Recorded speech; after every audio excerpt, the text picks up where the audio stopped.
Yeah, man. So if you just want to give just a quick lowdown on who you are and what you do, that'd be sweet.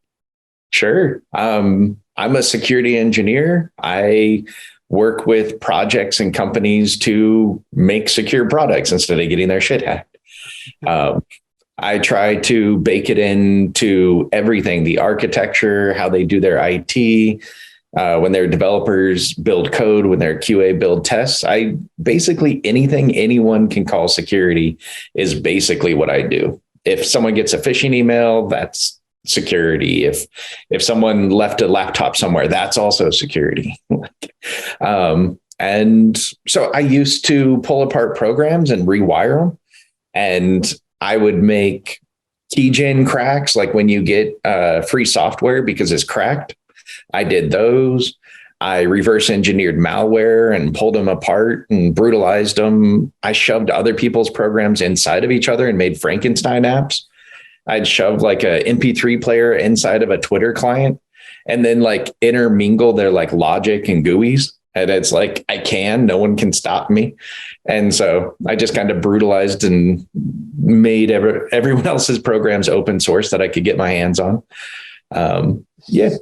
So, and I guess like you're kind of answering my next question, which was how you actually got into this line of work Oh, I in a way. never intended to be in this line of work. Yeah. I thought I would like, well, when I first started, this work didn't exist. Like, like the job didn't exist. Companies didn't hire for it. Like it was like Microsoft had like a white paper and a couple of positions, but like no one in the world adopted application security. And so I was trying to up armor SQL Server Management Studio and add two-factor authentication to it. I was trying to make hybrid malware where you could combine JavaScript and assembly and multiple language malwares together and make like advanced malware and trying to sell it. No one would hire me. No one gave a shit. Yeah. And so I just kept trying just bizarre things that I thought sounded awesome. And it just kept not clicking. And then I started giving DEF CON kind of hacker talks in the white hat community. And it started getting traction. And before I knew it, I was getting pinged by my friends for like, how do you see if something is vulnerable? Or how do you stop something that is vulnerable from being vulnerable? Mhm. I'm like, oh, that's easy. You just pop it open, and I know it slows me down. So this is how you do it. Here's how you detect it. Here's how you can put a payload that'll jump them when they finally get in there. And before I knew it, I was building defensive stuff and getting paid for it. And people that were getting attacked by my tools and trainings were contacting the communities for like who was the best in the area. And the communities were like, well, here's the guy that made the tools that we're attacking you with. And so they would contact me. And I just kept getting more traction over time in the white hat side. So that's why I do it. Like, Mhm. I wanted to like make malware. I wanted to drop elevators. I wanted to take over cars. I wanted to write ransomware. I wanted to write ransomware that encouraged teenagers to infect a USB stick. And the more computers you infect, the more you get paid. And it's like, this is going to use humans to spread malware. That's like jumping species. That's way more powerful as a virus. Like I'll make the best viruses. Like, So it seems like you were kind of just messing around with all like this technology and eventually word got out there. Of course, you have friends that you were talking with, and that's kind of how you got your start with maybe starting to protect maybe other companies and people based off of your experience just messing around and doing the things that other people would maybe want to do to the people you're protecting. right. That's Yeah, pretty rad. I did not think I like, yeah, I, looking back, I'm glad I didn't fit into the hacker community because I was in .NET and they hated .NET, or I'm glad I didn't fit into the malware community because my payloads were very complex and large. And so they didn't like it. It's like, looking back, I'm glad I didn't fit in because like, yeah, I'm, That's rad, yeah, man. So I want to take it back a little bit because we're definitely going to get into some Web3 and stuff like that for sure. We're going to go down the rabbit hole. Yeah. But I do want to ask you, what was so intriguing to you about computers and the internet? Like, when do you remember first getting into computers, and when do you remember starting to use the internet? Well, I guess my first, like when I really started using computers, I printed up the entire help file for DOS because I couldn't figure out how to use DOS. And so I just printed up the help file, and it was every single command. And so I had 900, 1,200 pages filling my room with every command. And I went through and used every single command and tried them all out and tried to fuck with all of them. And I blew up I took out my computer a number of times, and then I knew how to use DOS, and I could help other people learn how to use DOS. Mm-hmm. And then everything just seemed to be predicated on the computer, the government, school systems. It was just one of those backbones. And every time I could get my hands on it, I could do something bad with it. And bad. Yeah. But I could do things that other people couldn't understand. And it's like, oh, cool. All right. That's handy. And before you knew it, I quit my paper route to help other people fix their computers. And it's like, I can make $8 doing this. I can make $5 doing that. So, right. Yeah. Cool, man. So let's definitely get into some Web3. So how long have you been following the Web3 developments in, crypto, blockchain, and things of that nature? I took my master's in computer forensics, and I literally mean took, and I remember when we were covering cryptology, and after we had covered cryptology and trust relationships, and we were moving on to new cool weaponized USB sticks, that one of my friends brought me the Bitcoin paper, and he's like, oh, check this out. It's digital currency. And I remember my first response was, where's the password? All you have is random key material. That's garbage. This is fake garbage. You have to have a password in order to build your key material, or else fuck off. Yeah. And, later on, BIP 39, yes, there's a password. There's a mnemonic passphrase as your 25th word. And indeed, there is a password. And it only took me a few years to figure that out. But I was watching first responders were buying Bitcoin in order to pay off ransoms. And so I had friends that were just stocking up on Bitcoin because they're like, I just bought a bunch. I paid a ransom and then I bought a bunch. And I'm like, oh, that's hilarious. Right. So how much of an impact do you think blockchain will have on us, and why do you think blockchain matters so much? Ooh, good question. Does it matter? From a security standpoint, I think blockchain is 10 years ahead of anything we have in industry today in security. Hardware wallets, they're $60. Everybody got some. They're all over the place. And high schoolers are using them to protect their Ethereum transactions. That hardware wallet is better than the best security on AWS that's protecting trillions of dollars. I'm struggling to get critical people to have key material to sign messages to authenticate anything. And it's YubiKey is the closest thing we have in the security side. And it's basically if you strip the screen off of the hardware wallet, dumbed it down, removed the buttons, and made it so you had to use a computer to put in the key material. And it's like a garbage hardware wallet. And it only has 2 pre-coded wallets in it with no logic. And it's like, that's the best we have on the security side. And it's like, yeah, okay. Like once I saw hardware wallet, I'm like, this is it. Like, Yeah. uh, So why are blockchains so secure? um, so fundamentally, what makes a blockchain so secure is every single message ever on the blockchain should always be cryptographically signed by someone or something. And if you ever get a message anywhere in any of these systems and it's not cryptographically provable, you throw it away. And so you could think about that like when you go to a website like Uber and you click order Uber. That's not a signed message.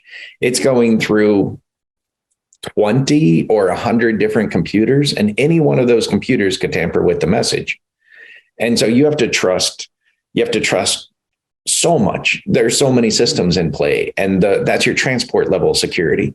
And in crypto, we do message level security, and that's just fundamentally better because you can have a man in the middle, and the most they can really do is drop your message or try to play them back out of order or try to like somehow disrupt your flow. But like they can't just edit a message. Some message level integrity.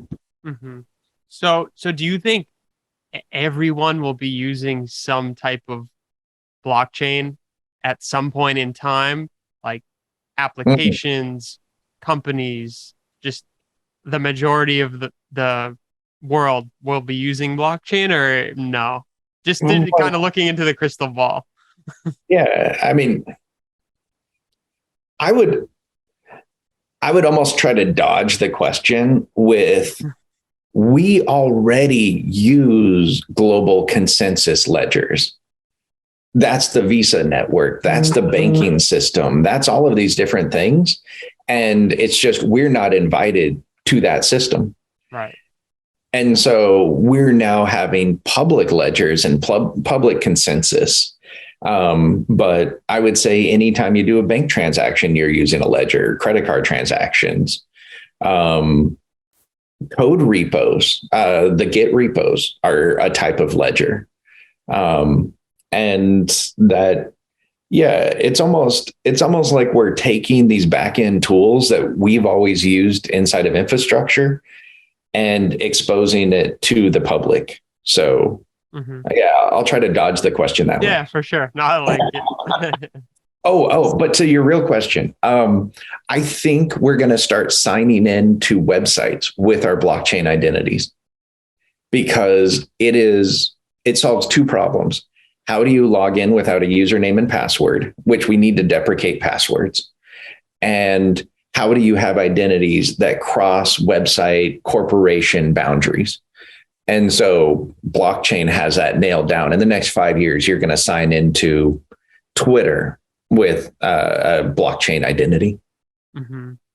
Yeah. And I think it's probably just a matter of time before your average consumer is interacting with a wallet, probably because right now to have a wallet, it's kind of like my mother isn't going to know how to kind of get a wallet and navigate with a wallet and understand what it is, but it might just be something that's so like integrated into, say, for example, Twitter, that you might not even necessarily know like that you're signing in with a wallet or something. Oh, yeah. Especially if phones start having hardware wallets embedded inside of them, which my best guess, maybe 5 to 20% of cell phones have hardware wallets inside of them. And all a hardware wallet is a secure enclave.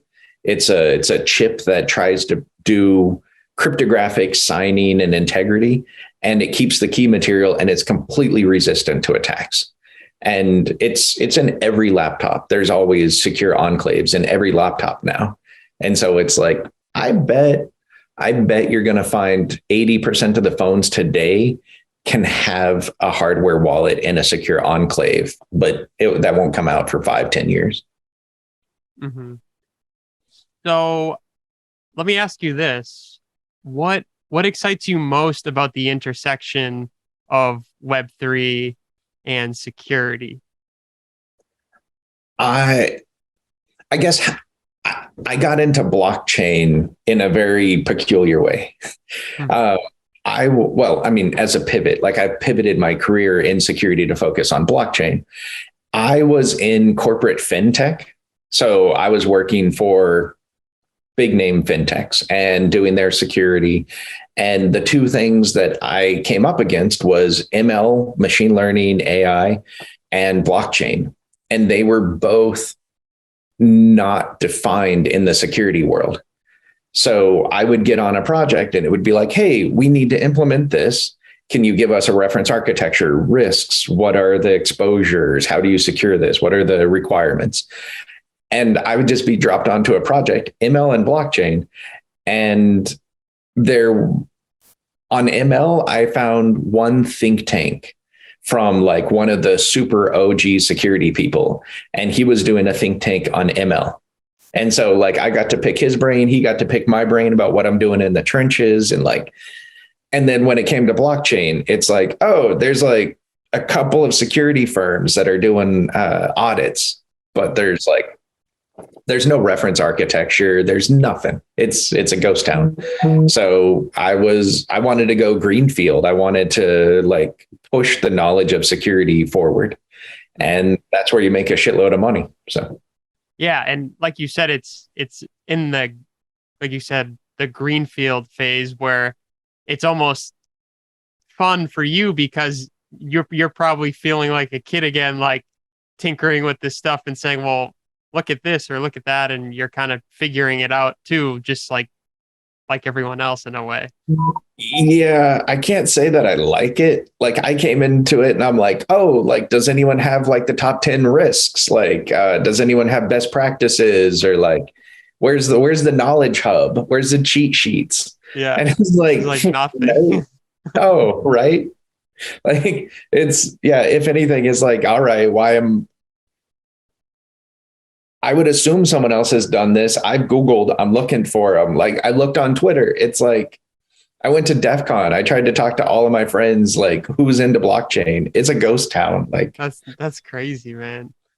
right? So like, are you thinking about eventually developing? Like, I've seen, of course, Twitter posts that you've done that definitely go down the line of like, oh, wallet security, a couple checks and stuff like that. But have you thought of maybe developing some type of blueprint for what it might mean to have solid security using blockchain and Web3 technology? I'm taking a run at trying to identify and quantify and then give best practices and codify all of that knowledge all the way across the board. Yeah. And so far, I started to realize that Web3 and blockchain mean completely different things to different people. So like your risks or your security is different. If you're a trader, your security is a hardware wallet. It's your MetaMask, it's your browser, it's your that's your security. If you're a blockchain, security means something completely different. If you're a DeFi, your security is completely different. And it's like, so there's an even one Web3. Like, Right. Yeah, it really just depends on who you are and what you're doing with the tech to really right. start saying what best practices can actually be. Yeah. And so it's like, if you're an NFT project, Discord, locking down your contract, your keys, like it's wild to see how every time I dig into it, I find a whole nother layer of like, oh yeah, yeah, I didn't think it would be this big, honestly. Like, it's like not until you get into crypto do you realize how big and fast it is, how innovative it is. Yeah. Yeah, so I don't even think I'll just say the question because it's so silly now that I'm thinking of it. So, what is Web3 security to you right now? It's fucked. It's fucked. Everyone's going to lose money, and you need to pay people like me vast sums of money to just try to defend you a little bit. Yeah. We're going to fail. You're going to lose all your money anyways, but at least you tried. So That's too funny. Oh man. Okay. So yeah, I don't even know if this is a good one. But so what are similarities between Web 2 and Web 3 securities? And what are some of the differences? Um, well, I mean, if you're a DeFi, you got all of that Web 2 security still underneath you. Curve got attacked by DNS poisoning. And so they rerouted their website to a malicious website. So you still got Web 3 on top of Web 2 in a lot. Some of the things like message level integrity from the users, that's pretty solved in Web 3. And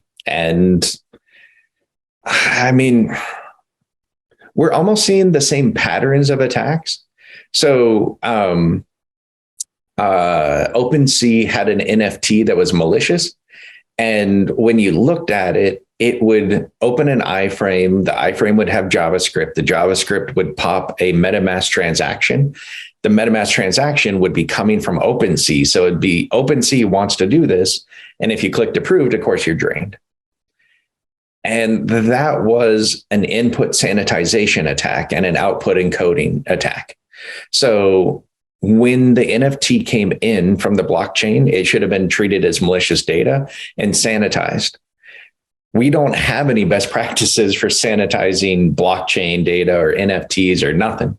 Right. And when that NFT was shown on the web page, that data should have been output encoded and prevented from becoming malicious and executing. But part of the NFT standard is being able to put HTML inside of it. So the standard of NFTs, to me, should not have included HTML.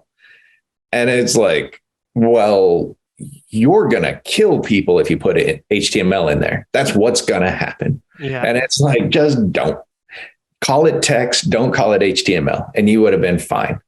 And so the design standard of NFTs, the output encoding that went out that was honoring the design protocol, which you just sometimes you have to say, no, we're not going to honor the design protocol. And when the NFT came in, it should have been sanitized. And those are the same exact things that I recommend on 90% of APIs behind a web page. Mm-hmm. And so that's classical security, but just applied in something I would have never guessed to apply it on. So my stab at it is you're still trying to find exploits. It's just maybe the nature of the exploits might be a little bit different.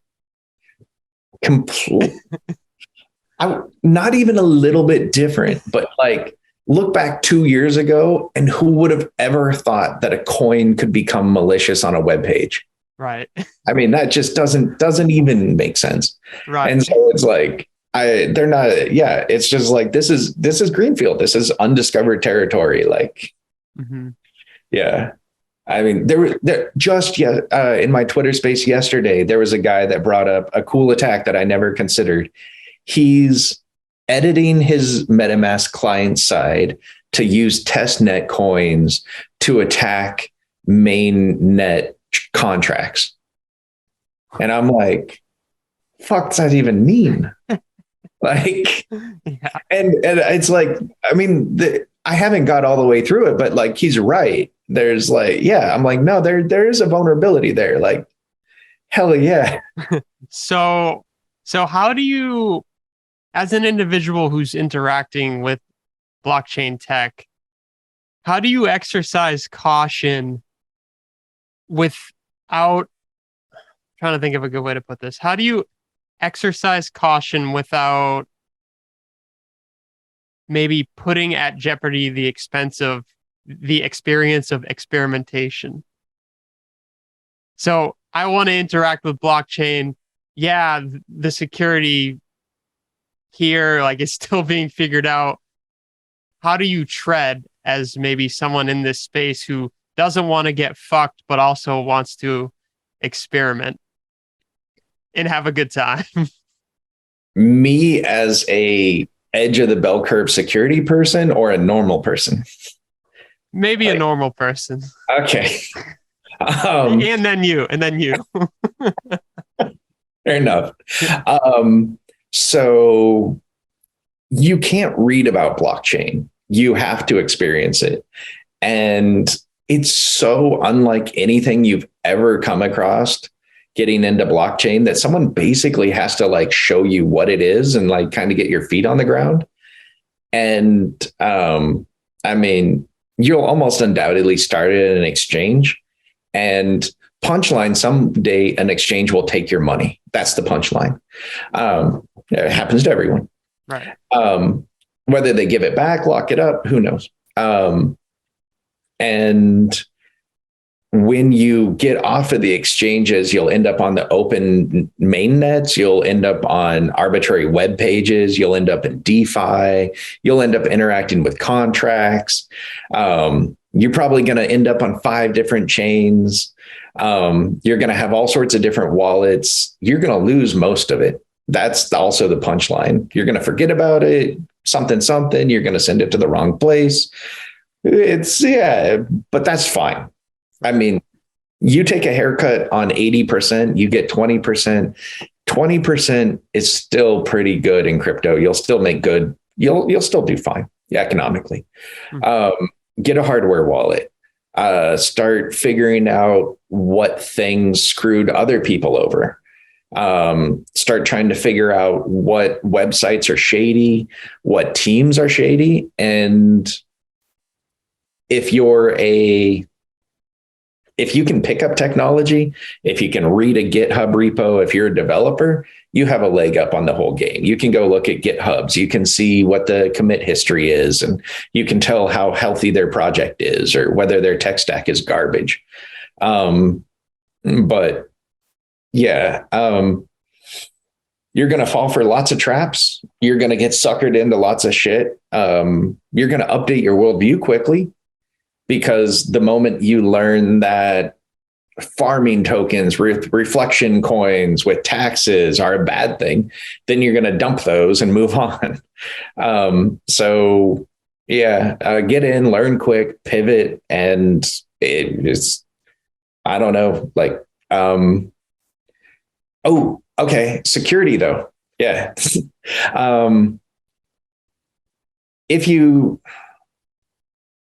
If you can use a browser or an individual computer just for crypto trading, there's some upside to using VPNs, but it does help in some circumstances. Most of the time, it doesn't matter, or it's a risk to you.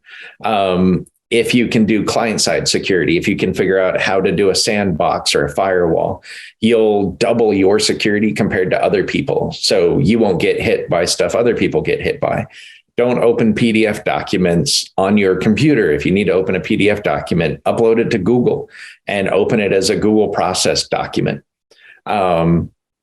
Don't trust any links. Don't trust fucking anybody. If anyone reaches out to you, if you go somewhere and ask for help and they're like, go here, I don't care. Don't ever click on a link. Go back out to CoinMarketCap, go back out to Etherscan, go back out to Google and do your research and come back into it, vet it against multiple sources. Go ask some of your friends, look at the transaction history, and then consider it. Mm-hmm. So there was one thing that you were mentioning in your security space yesterday, and I think you had just mentioned it a few moments ago, and it was Sandbox. For me, I have a vague understanding of what that actually means. So if you could enlighten me a little bit as to what sandboxing actually is, that would be phenomenal. Oh, sure. Yeah. Another word you might hear is containerization. So Docker and different things. So sandboxing is like a virtual machine, but a virtual machine stands up a whole operating system and a whole memory space, and it's a whole virtual machine. A sandbox is a virtual container around the application. So you could think of it like putting a program into the matrix. They think they're interacting with the world, but they're really interacting with a sandbox, and the sandbox may or may not actually be interacting with the world. So there's a really good program called Sandbox IE, and it's free. It's for Windows. It's a little bit weird to use. It's unlike anything you've used before. Mm-hmm. And you can say, I want my web browser to always open in Sandbox A. And Sandbox A could wipe itself every time. Sandbox A can refuse to elevate to admin. It can, any changes that happen in that sandbox into the registry, into the file system, don't actually happen to the computer.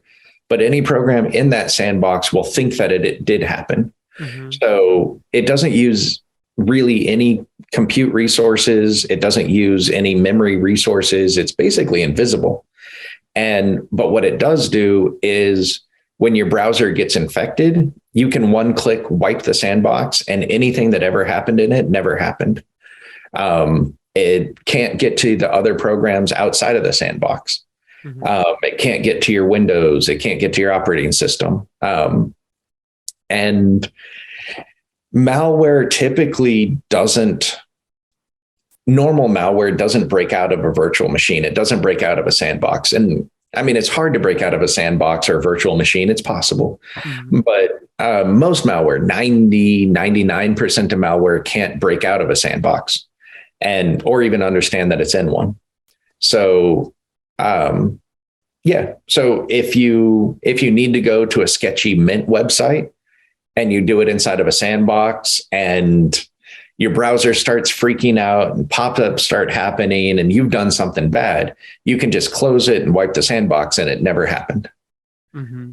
So if you have a link that got sent to you and you were like, I kind of want to open it, you could sandbox it. Yeah. And so what I like to recommend is have 2 browsers or 3 browsers. So Chrome, Firefox, Edge, or Brave. And put one of them mandatory in a sandbox. And so if that one ever opens, it's always in a sandbox. And what's kind of fun is you can make that sandbox not be able to go to the internet.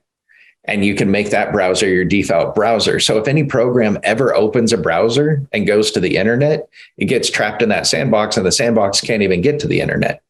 So you can catch anyone trying to open a browser, like you clicked on something in an app and it's like, oh, I'm going to the internet in a browser. Anyways, sorry.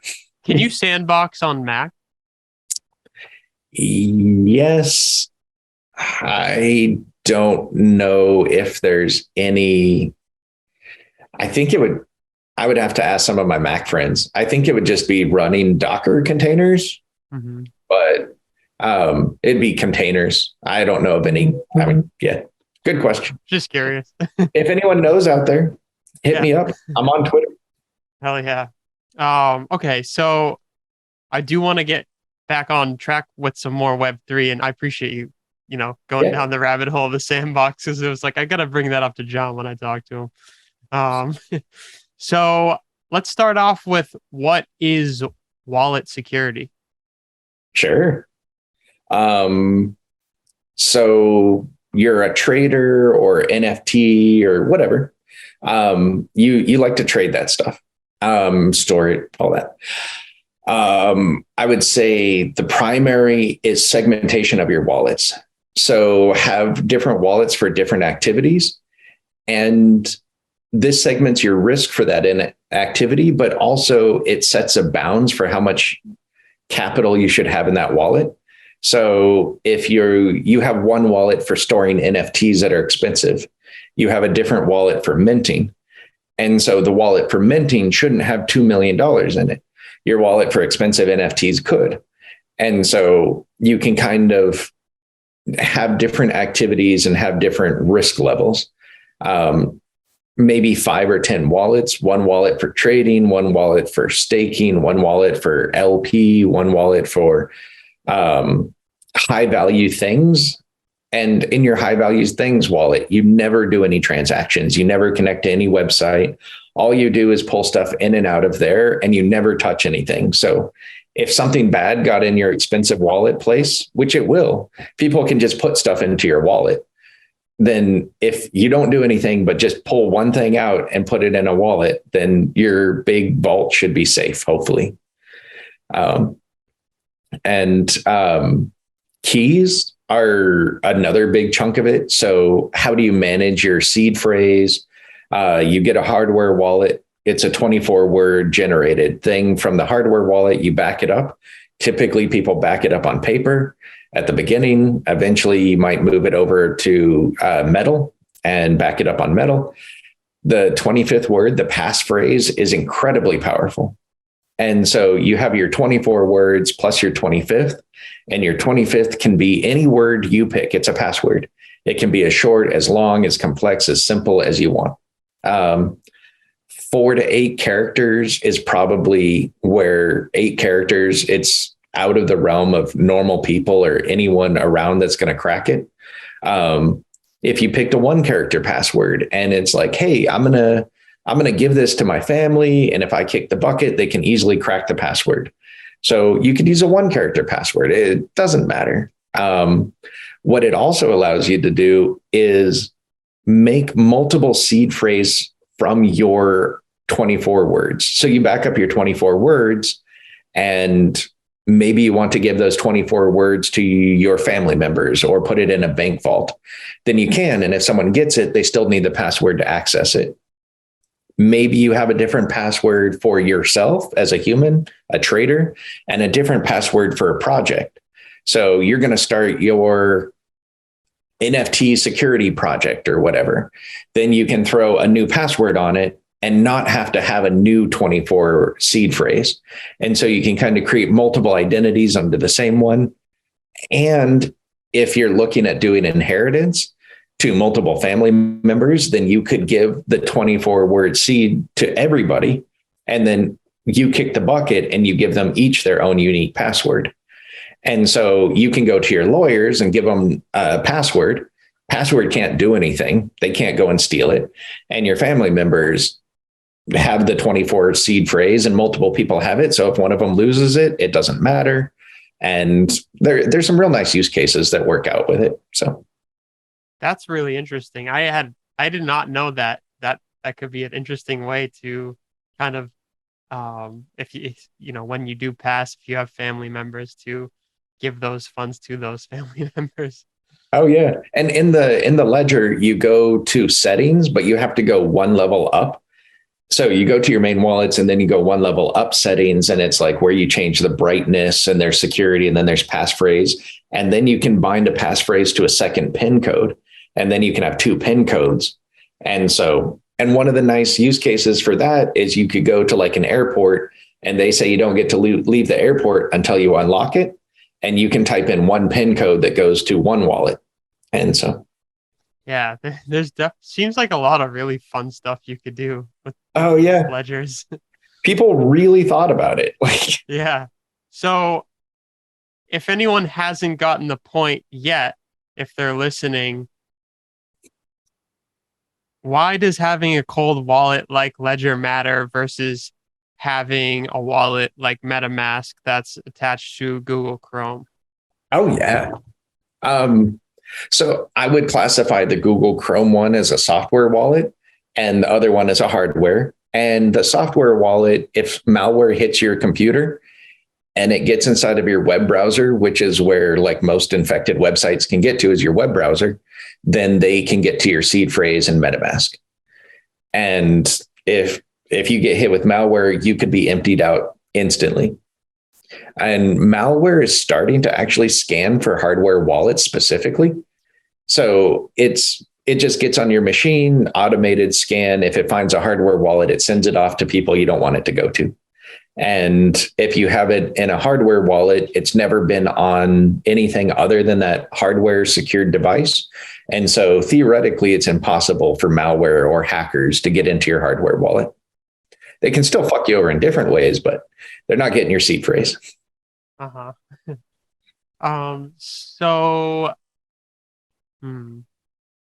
How does one get better at security? Say you're an individual who might not be the most secure person. I don't think you're just going to wake up one day and make all the right decisions, right? Yeah. I mean, I would say there's a couple of primary paths. You want to get good at security, go become a drug dealer. You're going to understand how to do communication security. You're going to understand supply chain security. You're going to understand risk management. You're going to understand quantifying your environment physically for risks. And like, that's going to give you a hands-on relationship with security because the consequences are there.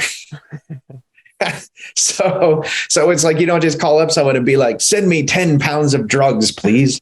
Like, you don't do that. You figure out communication security. You figure out like, oh, well, trust this person, but how do you know you trust them? Well, okay, give them this and that'll be a token, a bearer token. That means I'll trust that person. Or, yeah. So that's one path. Yeah. Highly recommend it. It's great. You can also treat it like the gym. Like no one likes going to the gym at the beginning. Everyone fucking hates the gym. And if you put in 1 hour a day for a month, for a year, for 10 years, you're going to get way stronger than someone that doesn't. And so if you go and put in a half hour to an hour, find someone like me and ask what you can skill up on. If I was giving some just generic things people can skill up on, your computer, Mac, Windows, Linux, whatever, has a client-side firewall. Figure out how to use that firewall. Just go through and lock down every program so it can't talk to the internet, and then open them up a little bit, open up ports, and just spend 1 hour. It doesn't matter. You're not going to learn firewalls in 1 hour, but just take a run at it. Figure out what a firewall, how do you open the firewall? If you are building out a network, look for a Cisco router or a Unify router that has firewalls built in, and consider getting a network firewall and stand that up. Look at password managers are a thing. Whether you believe in them or not, that's a lifestyle choice. But two-factor authentication should be on your password manager. It should be on your email. Try different types of two-factor authentication. Your ledger has two-factor authentication in it. You can bind that ledger to a Gmail, and you can log into your Gmail with your ledger as your two-factor authentication. It's under security key. And on the ledger, it's under FIDO as your wallet type. And so figure out how to do different types of two-factor authentication. Yeah. And it's like each of these you can do in an hour or two. So I would say once a month, once a week, do 1 or 2 hours, or become a drug dealer. Yeah, exactly. I like that though. I like the drug dealer part. No, I'm just kidding. I mean, it makes sense though. I mean, it's like, hey man, you want to learn, like get in the thick of it. But no, I I do like hey man, if you can maybe take an hour out of your week to try to secure yourself in a better way and learn about security, then maybe down the line you won't have to learn the hard way, because usually, sometimes we learn the hard way, and that's what actually puts us en route to actually being a bit more secure. Oh yeah. And I've started flipping the narrative on security from dodging danger or such things to you can make yourself stronger. Like, I don't know, say you're in Ukraine and a military truck comes in and they're monitoring your phone calls, and you know how to build a VPN, you know how to use secure communications. You can now provide that to your local people, and you can provide that safety. And that security should make you more stable and more secure. And you're able to add security and stability to the people you do business with.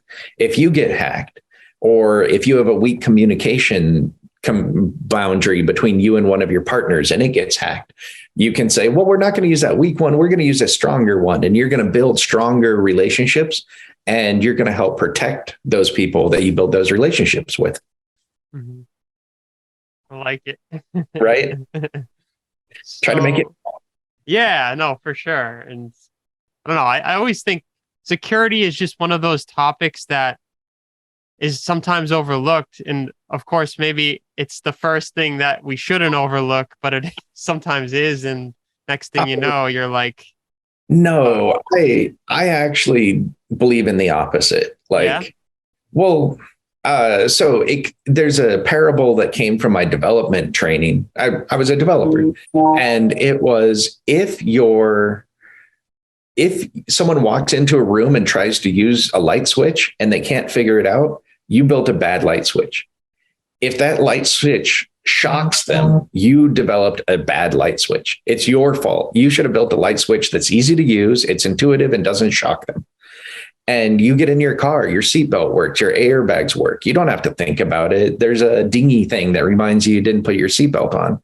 And it's like, that's what security looks like. It's invisible, it's intuitive, it's default. Like, you have to go out of your way to fuck it up. And I like that point of view, though. Yeah, that was cool, because it's like, it made me realize that being involved with Web3 and blockchain right now, it's just, maybe I have that mindset because it's like we're such in that phase of figuring it out that the things aren't there yet.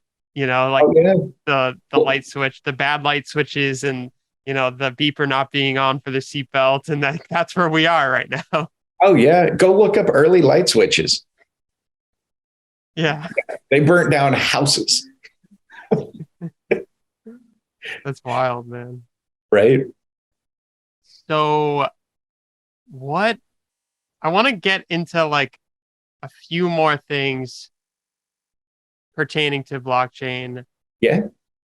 Specifically on, obviously, we had the Ethereum merge recently. Yep. And that's been like a huge, topic. Oh yeah. So the first question I have on that is, what are your thoughts on proof of stake versus proof of work from a security standpoint? Good question. I would say they address the same problem in two fundamentally different ways.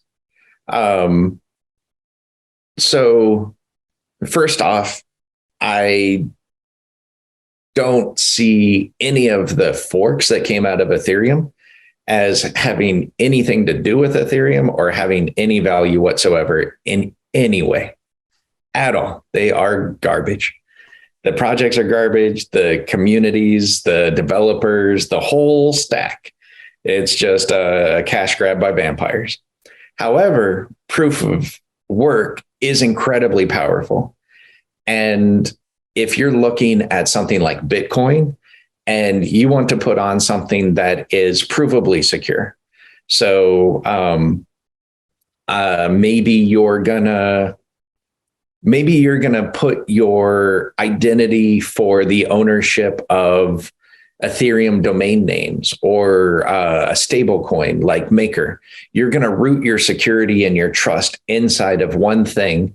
You could root it inside of a block and Bitcoin and say that this block is immutable and I completely trust it. And whatever this block says is absolutely the root of trust.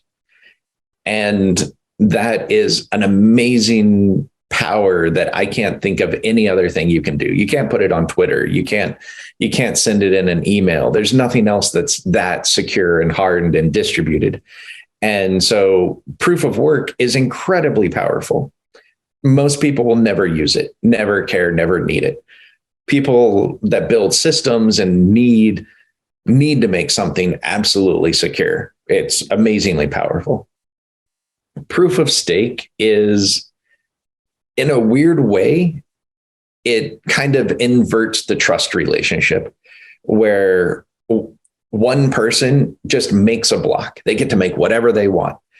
And they make a block, they transmit it, and then it goes to a whole bunch of others that look at it and say yes or no, it's fake. And so when you think about it, that one person makes the block and then anyone, I mean, in this case, the different validators are selected to say yes, but theoretically you could have thousands and thousands of other computers looking at it. And if any one of those computers calls bullshit, then it'll go to an adjudication system. And so it's almost like with enough eyes on it, it will be secure and we don't have to worry about it. So I'm bullish on both of them. I think they both have a great place in our ecosystem. So yeah. What have you seen any other risks with proof of stake? Like what other risks have you seen? Well, risk is an interesting word, right? Yeah. So, Why? What other? no, it's a great word. No. I'm trying to think of maybe a better way to ask the question. So, what other exploits maybe Yeah. might there be with proof of stake? Oh, okay. Yeah. So, I mean, ironically, there's a game theory to attacking blockchains. So you saw it with the Ethereum DAO hack. Like at a certain point, people will just step in and be like, no. And so there's a game theory where how do you make sure that the attack is not able to make more money than it costs to execute the attack? So there's slashing, where if a validator misbehaves, then the network can just take their stake. Mm-hmm. And so let's say you're transferring an ENS domain name and the validator does something shady and just sends it to someone else and just steals your Ethereum domain name. And your Ethereum domain name is worth 2 Ethereum, 20, 200. And you're able to say, well, they had one validator and then they had 8 people confirming the block. And we're going to slash all of them. We're going to take all of their ETH. And so we're going to get 300 ETH. And you lost your Ethereum domain name. Here's 200 ETH. So it's trying to build a system where the risk of impact is less than what's staked. Mm-hmm. And you don't trust people with more than what they staked is the goal. Gotcha. So it's like the risk isn't worth the reward in a way. Yeah. Like the reward isn't as much as you are with the risk or something. Oh shit. Hello? Hello? Hey. You there? Yeah. Oh. What happened? The blockchain went down. So. Oh, true. Yeah, I think so basically in that situation, like the reward isn't worth the risk or something, or in terms of what you were just mentioning. Well, the consequences can be high enough that you can make whole the injured parties also. Yeah. Right. Gotcha. So are there any attacks that you've seen that you were most like intrigued by? Like obviously probably on a daily or weekly basis, you're seeing like a bunch of stuff. So is there anything that's like sticks out to you that you've seen that you're like, what the hell was that? And how did that happen? Or, I mean, there's so much, right? But I don't know if there's anything that has popped into your head recently or this past year that you've seen that has really stuck out to you. I mean, that malicious NFT that popped up a transaction from infected JavaScript, that was wild. Yeah. All of the DeFi hacks, but a lot of those were even economic attacks. That was pretty cool to see. It's almost like we're still using really primitive attacks like DNS poisoning. And so most of it is just so it's almost so intuitive once you look at it in the rearview mirror that it's like, oh, that makes sense. But then trying to predict it forward is nearly impossible. So let's see, The Discord hacks, that was way more brutal than I had ever thought it would be. Yeah. That was just like one after the next too. It was just like there was like 20 or 30 a day or something for a while. Right. I mean, they're still happening, but like obviously I don't think as much now, or maybe Yeah. they are. Or everyone that could be slaughtered was slaughtered. Right. And I mean, the let's see, the bridges, those were pretty brutal. Uh, I think it was like the wormhole hack where they gained access to the consensus to just steal everything, or they voted themselves in to steal everything. Yeah, there is just so much. And it's like, even during the quiet times, there's just hacks like all the time. And it's like, okay, well, I kind of joke that it's evolution by security. So it's For like, a little Charles Darwin theory. I mean, I bet a lot of the people that got, the wild one. Solana had like a wallet that got popular, but it wasn't made by the team. And the wallet on mobile was sending out your seed phrase when it created it. And so all these people just had their seed phrases compromised, and someone just went in and started stealing everyone's money. And it's like, well, I mean, everyone in the community immediately jumped to a weak number, random number generator. And we're like, it didn't have enough entropy and something. It's like, no, they were just logging it. They were just sending it off to the internet. But it got everyone looking at the random number generator. And then it was found that what was it? The one where you could put in a vanity wallet, and it would like brute force a vanity wallet. So it would like have like McDonald's in the wallet address or whatever, or profanity wallet. That was it. They found that the random number generator in the profanity wallet was weak. And so someone went in and just started stealing everyone's money that had it. And it's like, and it's kind of funny because I can see where like no one was looking at the random number generator on wallets. Something happened that wasn't, but it got everyone looking, and then someone found it and exploited it. And it's like, this is an ecosystem. Yeah, dude, it's so wild. Like stuff that happens on a day-to-day basis that like sometimes we probably don't even know about, you know? Oh yeah. And I pivoted my entire career over this, and it's like, I can't keep up with this whole thing. Like I'm in it knee deep, and it's like, there's probably 8 chains that launched today. Yeah.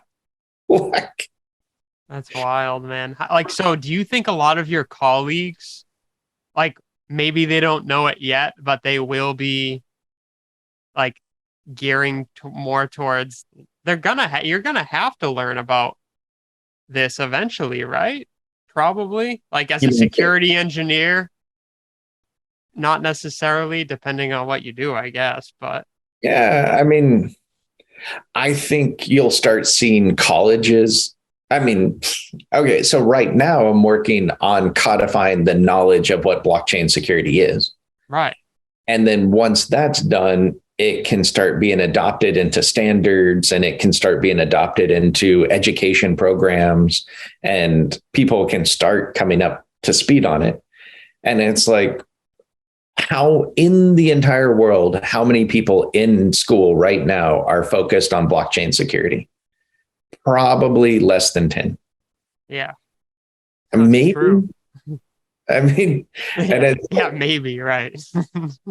and so I'm like, I think, I mean, my best guess of security professionals in blockchain right now today that are like actually hands-on with blockchain is probably less than 2,000, less than 1,000.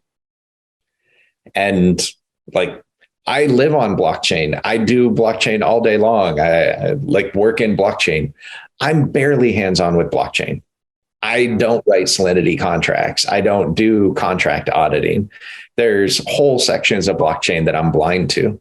Mm-hmm. And it's like, and I'm spending my full-time life on this. So yeah. if I was 18 and someone gave me the definitive, fully fleshed out knowledge of blockchain, I could focus my entire lifetime on it. And then I could be really, really good. And that person probably won't exist for another 5 years. Right.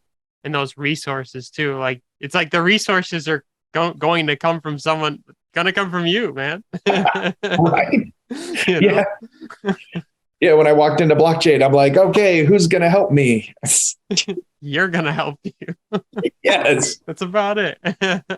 My friends came to me because they were going into NFTs and they needed security help. And so I went and asked my friends, and then I just started coming to spaces. Like, Yeah. Well, that's the cool thing is like, at least we have somewhere where we can interact with individuals who are in this space, and we can talk to other people, and we can, I mean, we can somewhat learn together. Like, obviously we're all on our own journeys, but we can say, oh, well, this happened and this is what happened with me. And they're like, well, this is what happened with me. And then you all kind of create this baseline of what this shit actually is and what it means. And oh, yeah. I would say 90% of what I know about blockchain is from developers, from projects, from the community. yeah, Like there's no website. There's right. yeah. And yeah, so and people thank me for giving my security time and effort to it. And it's like, I'm learning blockchain here. Like that's what I'm doing. This is a mutual relationship. Yeah. Oh, for sure. There was one thing I did want to ask you though. And first off, what is a 51% attack and how possible is a 51% attack?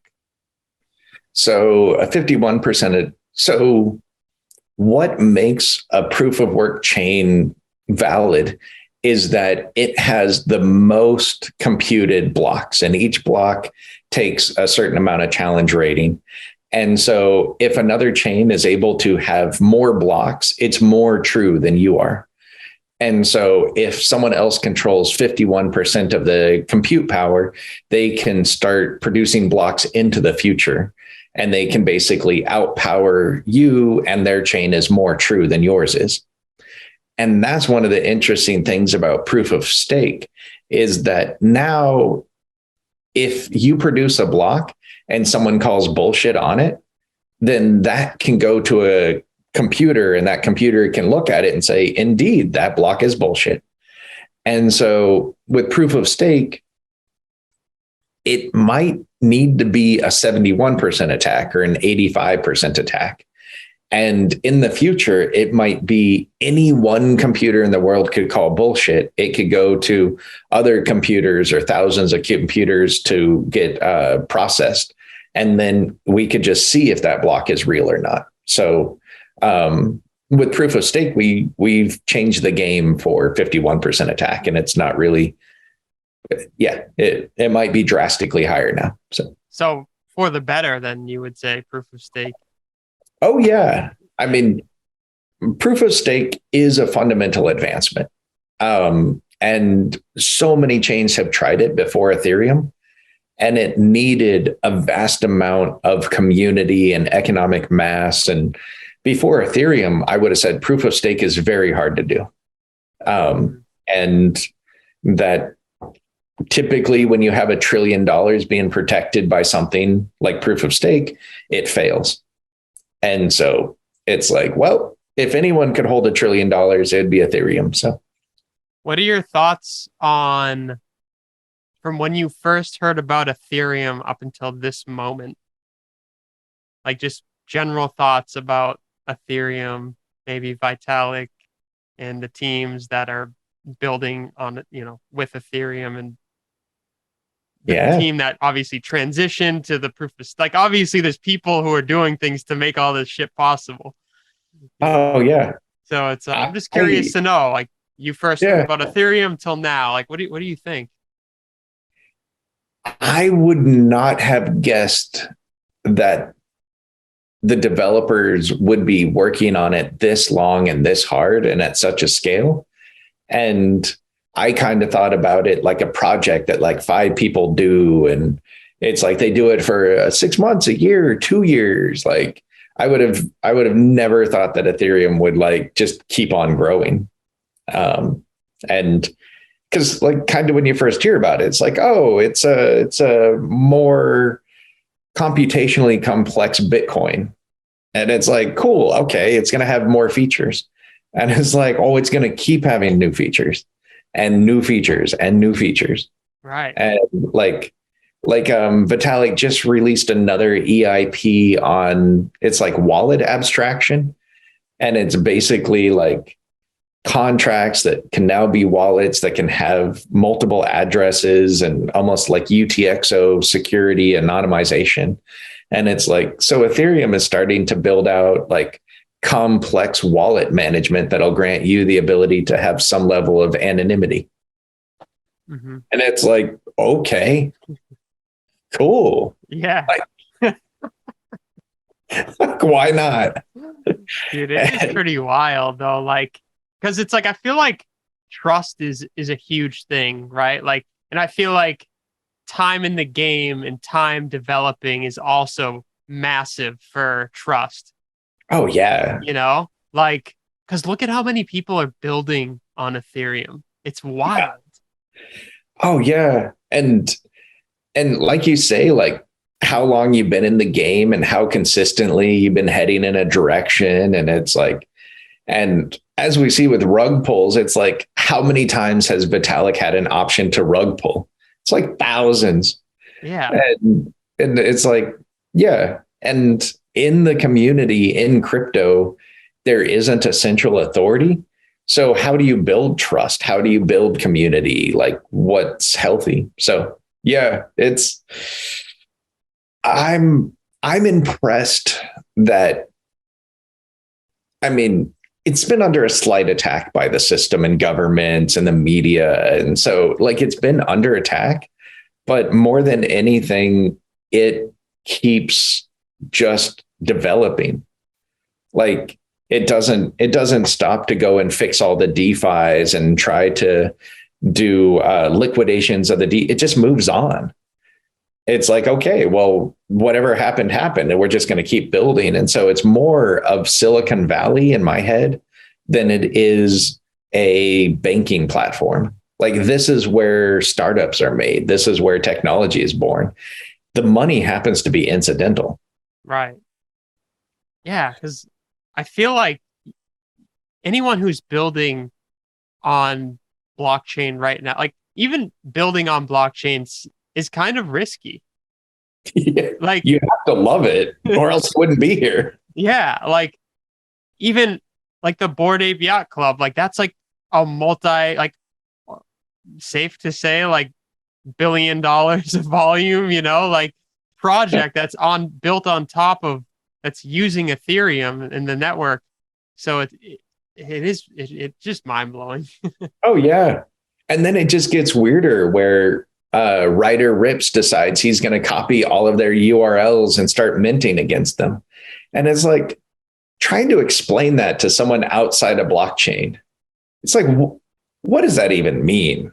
Yeah. Also trying to explain that to someone in blockchain. Like, what does that even, Right.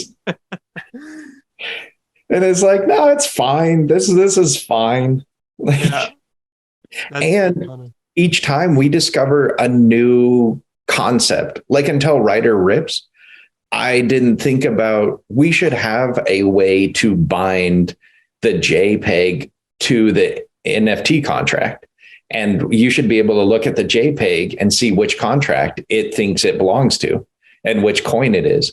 And so you can look at the JPEG and look at the coin and say, yeah, or you could validate or not validate. And it's like, okay, we could harden that relationship. I never thought about that before Ryder Rips. And it's like, sure, okay, the EIP will scan and hash the JPEG. And if it doesn't, then it won't function. So I have an interesting question, and I think I've asked this to a few other individuals before, but maybe this is geared more towards artists who are maybe one of one artists, or they have small collections, or maybe someone has heard about NFTs and maybe they've heard, oh, my friend is selling their NFTs and minting their NFTs. So why do you think NFTs in blockchain matter for artists? Or do they matter for artists? And if so, why? Um, well, so I actually collected art before NFTs. And in the hacker community, we happen to really like art. So like when we get together, we share stickers, we print t-shirts. Like the hacker community loves memes and loves art. And so like I have a sticker collection and a coin collection and all of this artwork that hackers have made. And so in a weird way, blockchain to me is just an extension. NFT art community is taking the previous art world and then just exposing it online. So if you make a really cool hacker sticker, how do you put that up for sale on the internet? And it's like, I guess you could go and post it on DeviantArt. You could go and post it on eBay and make prints of it. Right. And now I can go to one of my favorite cartoon YouTubers and they can take stills from their cartoon and put it up for sale. And I'm never going to join their Patreon. I'm never going to send them cash, but I can pay way too much for a JPEG and an NFT for them. And it's like, cool. Or how many artists have I never bought an album from? And it's like, I'm never going to buy an album. I have no inclination to. I don't want to.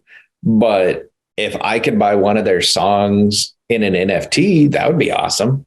Like I mean, it's basically a way to have a donation to the artist and a keepsake from the artist. And it's also nice not to have shit laying around my house. Like, I don't want a wall of CDs. Like, I would take a wallet full of NFTs any day. Yeah.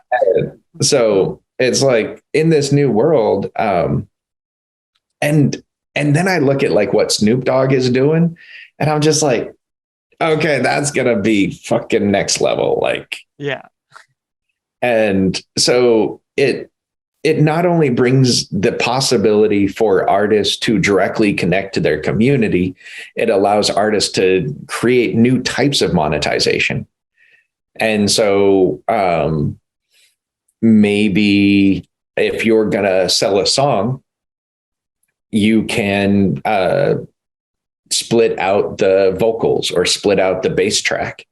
And someone could buy that bass track and use that as their background music to a Twitter space. And that now we can start producing value, putting it out there and allowing other people to leverage that value. So like if you make a piece of artwork, what does it do? It doesn't do anything. And now on NFTs, you take Bored Apes. Someone else could come along and make a mutant serum that changes it and derives on it, or you can use that as an identifier inside of a game or a game that you didn't build. That now we can start having value extend outside of the art to other systems, and it just opens fundamentally new capabilities. And also, you can reach a different type of audience. So, like Genevieve, she's making all sorts of really cool art, and she's into dragons and children's books and young teenager books. And how do you create that artwork? How do you get it out to the community? In the classical way, you would go to a printer and they would print your book, and that would go sit on a shelf at a store, and then someone would buy your book.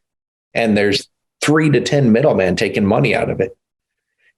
And now she can just make the artwork, sell the artwork directly, sell NFTs to the books and ship people the books directly with no middleman. And she can do that worldwide and for basically no infrastructure cost. And so there's a level of efficiency as well. That's just, we don't need record labels. We don't need all of this stuff. That these are all just vampires that we need to get rid of. Right. It's like the miners in proof of stake. We can get rid of them. Yeah. Controversy. Yeah. Gonna be the headline. No, I agree, man. I think in general, and I think the name of the game is for it.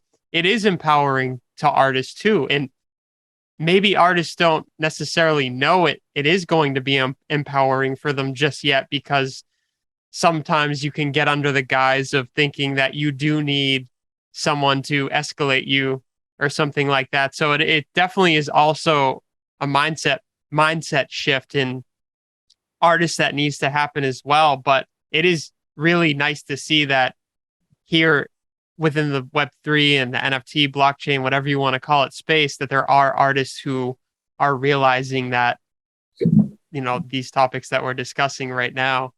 But I do think it is going to be an uphill battle when it comes to major corporations and major companies coming through and saying that, oh, well, hey, we're Instagram and we have an NFT platform and you could just mint through our thing. And, we're going to take 70% or whatever it is. So it definitely, it's not just gonna, I think the conversation, it's good to have these conversations because maybe one person will listen to this and be like, you know what, maybe 6 months down the line, everyone's doing stuff through Instagram, or a year down the line, they're like, wait a minute, I actually don't need to be giving these guys 50% of my revenue from my digital collectibles or whatever, Oh, yeah.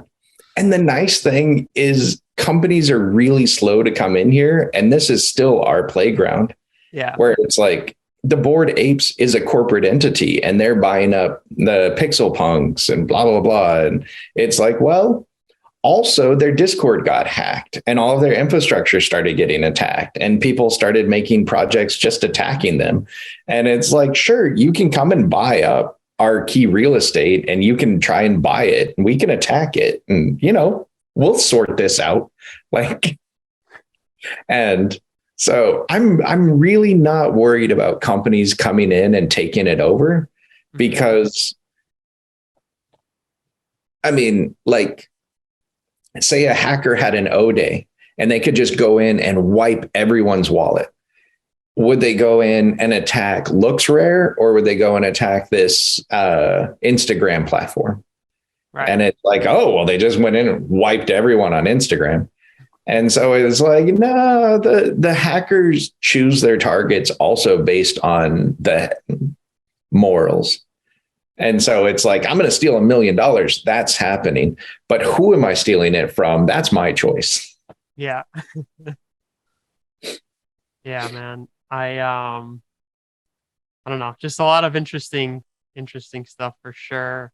And there was something else. And feel free, if you have to run or anything, let me know. No, this is awesome. Cool. So I remember I guess I can say his name here. I remember also was talking about private blockchains and then obviously public blockchains.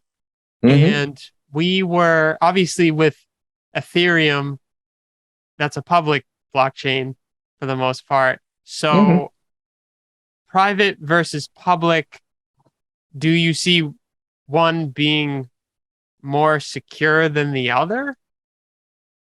Ooh. Fundamentally, private is more secure. Yeah. You get to gate who gets to talk to it. And on private, you can set up extra constraints with only these types of transactions, or you can add different restrictions. But I would best get, Amazon has a turnkey stand-up and Ethereum network. And so they wouldn't do that for 10 customers or 100 customers. So it's like there must be at least 1,000 customers with private Ethereum blockchains out there. And that was 5 years ago. Yeah. And so it's like companies are like the banks, they are a ledger, they are a blockchain. Mhm. And so Yeah. So obviously, yeah, the obvious one would be private due to the fact that it's not public, right? and yeah, and the interesting is where you start having the hybrid of there's a private blockchain and then it goes out and interacts and puts resources on the public blockchain. And if you have two companies with private blockchains and they need to interact, where do they interact? Is that another private one or is that a public one? And so yeah, but I would say it's almost like AIs. They're already everywhere. They're in your phone. Every time you Google anything, go on a map, anytime you call a call center, AIs are everywhere. And it's like, I think blockchains are everywhere. Like, and just having economic mass, considering tokens have economic value, that's the weird part to me. It's like I've never looked at a row in a database and been like, that's worth $500. Yeah. Like, that's just weird. And now it's like, okay, that data is totally a token. So there was actually a article I was reading this past week, and there was a quote, kind of tying it back into just like the general security of like what it means to be secure in a blockchain environment. Yeah. So the quote, yeah, I guess the quote was I don't know, just to maybe get your 2 cents on this quote. So it was blockchain security is about understanding blockchain network risks and managing them. I mean, that's kind of like saying knowing what's dangerous and stopping it. Like, Yeah. Yeah, to state the obvious. Be safe. Don't do danger. Yeah. Yes. True. Yeah, man.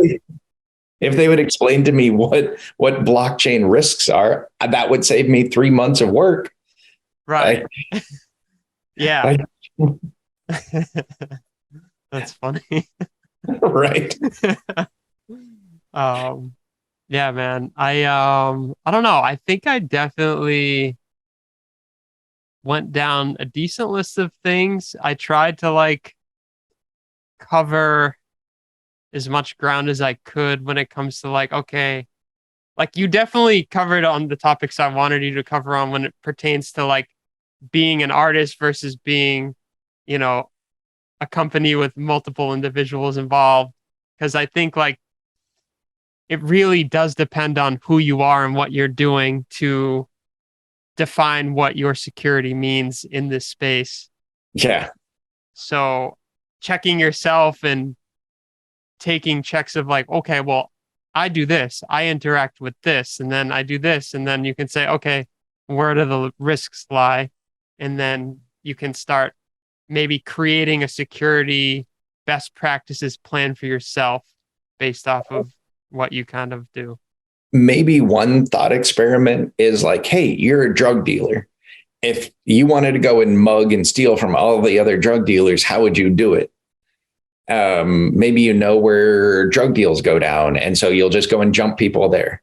Or maybe you're the police and you want to hunt drug dealers. How would you do it? You're like, oh, well, they use this type of cell phone, so I'll just go to the store where that cell phone is sold. And so if you're an NFT project, put on the black hat. Like, how would you go and mug all the other NFT projects? If you were a company like Instagram and you wanted to just murder all the other NFT people so you could take it over, how would you do it? And like that will you throw on that black hat, you'll be like, oh, well, Discord makes sense, obviously. Right. And so, yeah, just kind of practically think about what you would do. And then that will give you some inklings on where you might want to start working out and hardening. And you might just decide, oh, well, okay, if the police are hunting that cell phone, I'm going to change what type of cell phone I use. And so, yeah. I think what's interesting to me is how public, of course, we interact on, like, you buy Ethereum NFTs, I buy Ethereum NFTs and a few like NFTs from a few different chains. But what's interesting to me is how public this information is, and how anyone at any time can find, well, not necessarily, but kind of figure out where's the volume, who's making the money, who just made 100 ETH, and it's so publicized. Like, that to me is a huge security risk, because it's like you're walking down the street and you have a flashy gold chain and you're saying, hey y'all, look at my flashy ass gold chain. And then everyone's like, oh, okay, you like that gold chain, huh? Like, that's a nice gold chain. And yeah, that's one of my primary things that I first started with is like, yeah, an artist in the ghetto got a lot of money. How do they deal with their security? How do they? And ironically, I'm starting to come around to the other side where all of this data was around. It just was asymmetric, where the companies had all this data, where the banks had this data, where the governments had this data, and corporate partners that were willing to pay had this data. Right. And so now it's just more of a flat playground where it's like, well, now we get to connect. We get to, like, you don't get to know everyone's bank account. Now you do in blockchain. Right. And so it's like, before, when maybe you went to go do a deal with Nike and you're like, oh, I'm going to sell my art to Nike. Nike's going to find out all of that data. They're going to find out how much is in your bank account, your credit score. They're going to know everywhere you ever live. They're going to know what car you drive. They're going to know everything about you because it's all public. Right. And so it's just, as normal people, we don't get access to that data. And so now it's just leveling the playing ground and giving normal people, they're able to see how little privacy there ever was. There never was any privacy, like, in your whole lifetime. There never was. Yeah. And now it's just like, well, now I can see that the emperor had no clothes. Like, yeah. So is there like any like advice or any like ways that you think maybe individuals who are making revenue off of selling their digital items, like, is there any advice you can maybe give people? Like, because it's just all public, so it's, I guess you just have to really start figuring out what it means to cross your T's, right? Maybe would that be advice? Or, well, I mean, it's kind of like security is different for everyone. Yeah. I mean, maybe you don't ever want to have more than 10 ETH in a wallet. Right. And you don't want anyone to ever see that you have more than 10 ETH. And that's your risk. Mm-hmm. So then you make another anonymous project of baby bored penguins. And then you just go, every time you make profits, you just go and dump it into that project. And then that project filters over to another wallet that you happen to control. And then you pull that over to a centralized exchange. And then you flip that and whatever. Right. So there's kind of ways, you're saying there are ways, if you are making a lot of volume and ETH or whatever it may be, to kind of cover your tracks, in a way, like, not necessarily, but more so make it a bit harder for maybe someone who is interested in you to figure out your situation. Well, and it really depends on who you think your adversary is. Like, if you're in the ghetto and your adversary is a drug dealer down the street, then going to a central exchange is fine. And it's like, you can go to a central exchange, launder it through there, go invest it wherever, pull it out, and you're fine. If your adversary is a government, then going to a central exchange probably isn't going to do you very good. And so it depends on who you think is on the other side. So yeah, right. It's it's almost like a board game. Like you just think through all the possible outcomes, and it's like, yeah.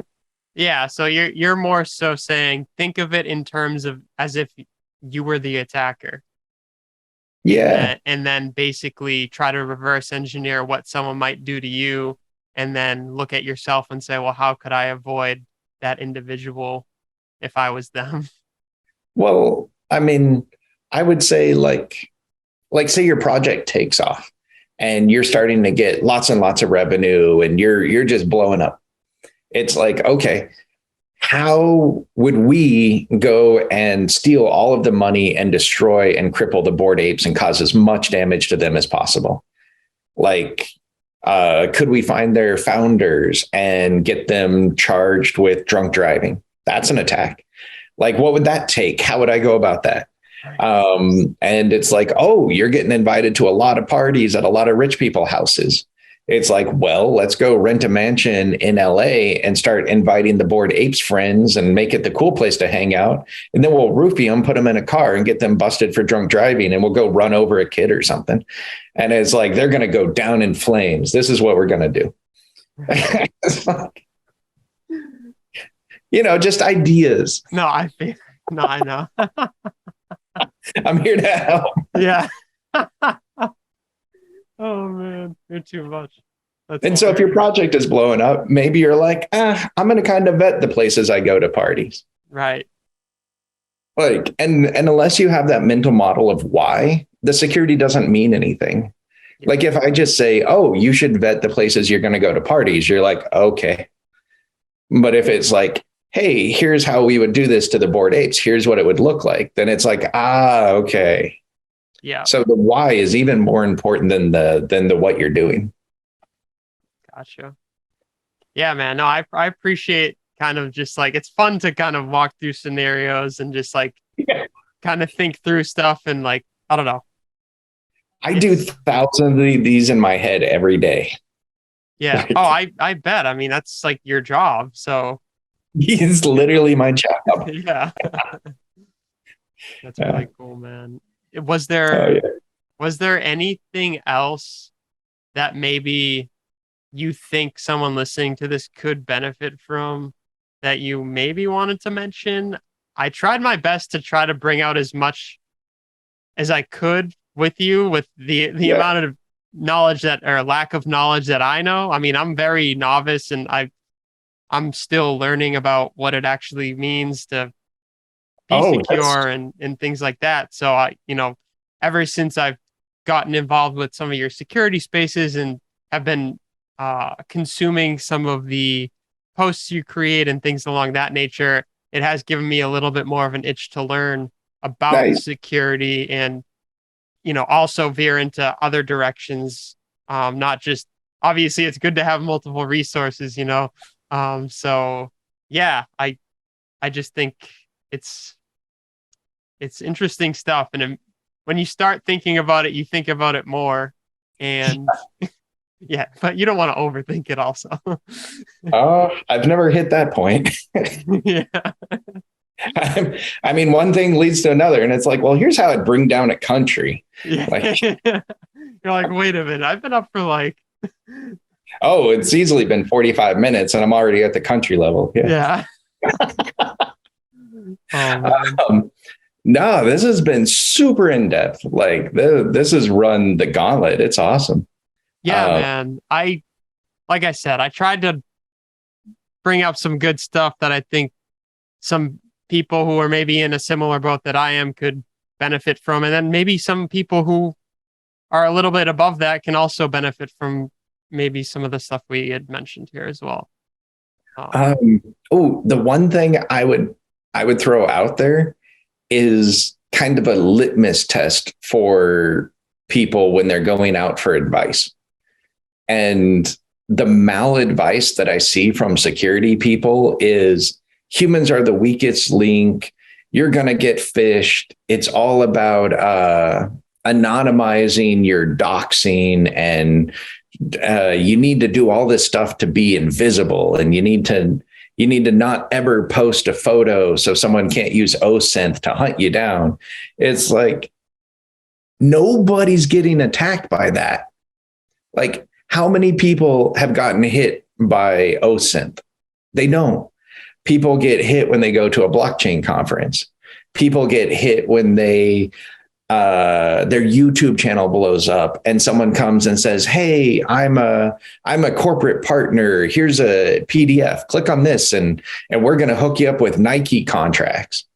And it's like, that's where you get hit. And so this whole like anonymization and humans are the weakest link, it's like, that's just an easy talking point, because you don't have to know blockchain. You don't have to know anything specific about this space. And it's just kind of generic advice that instills fear, and it sounds powerful.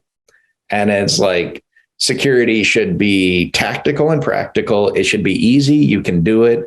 You can change your life in tiny little ways that don't impact you negatively. And it just kind of shifts. So like, you're going to go to parties.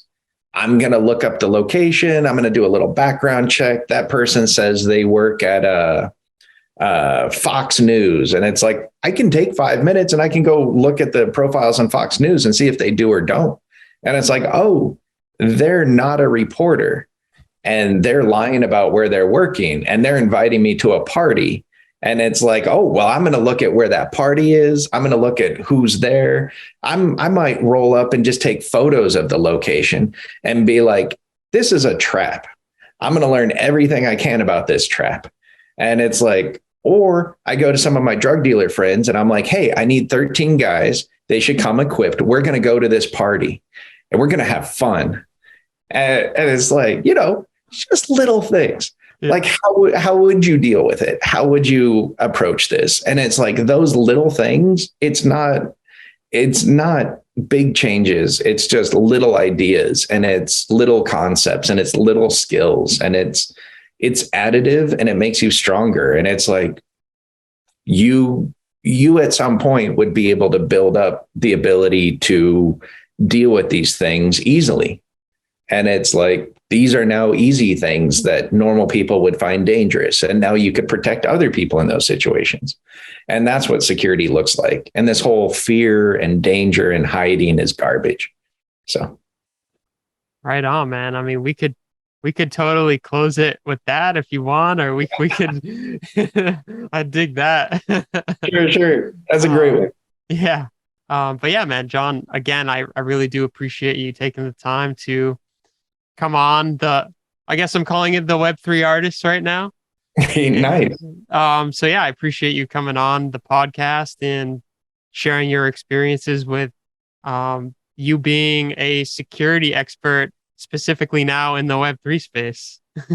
Nice. This has been one of the best interviews, like some of the coolest ideas. And yeah, this has been epic. Thanks. Yeah, no problem, man.